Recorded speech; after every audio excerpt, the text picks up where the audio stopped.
लोरालाई के इलाके मेख्तर के करीब मुसल्लह अफराद की बलूचिस्तान पंजाब शाहरा पर नाकाबंदी। 2 बसों से 9 मुसाफिरों को शनाख्त करने के बाद अगवा कर लिया गया। तर्जुमान बलूचिस्तान हुकूमत शाहिदुल के मुताबिक मुसाफिरों की बाजियाबी के लिए सर्च ऑपरेशन जारी है।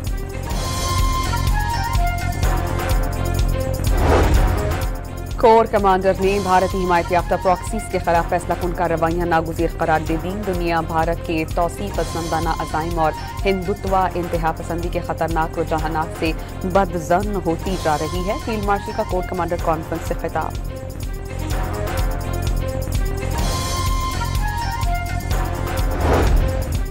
अदाकारा हुमैरा की मैयत वसूल करने लवाहिकीन कराची पहुंच गए। SSP साउथ से मुलाकात। कानूनी कार्रवाई के बाद मैयत हवाले की जाएगी। तदफीन लाहौर में होगी।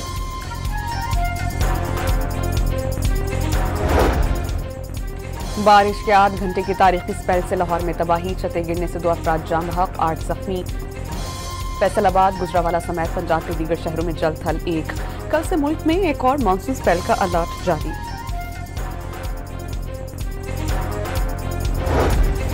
और खैबर पख्तूनख्वा के इलाके हवेलियन से आने वाला सैलाबी रैला हरिपुर के नदी नालों में दाखिल। इंतजामिया की शहरियों को दौड़ नदी से दूर रहने की हिदायत।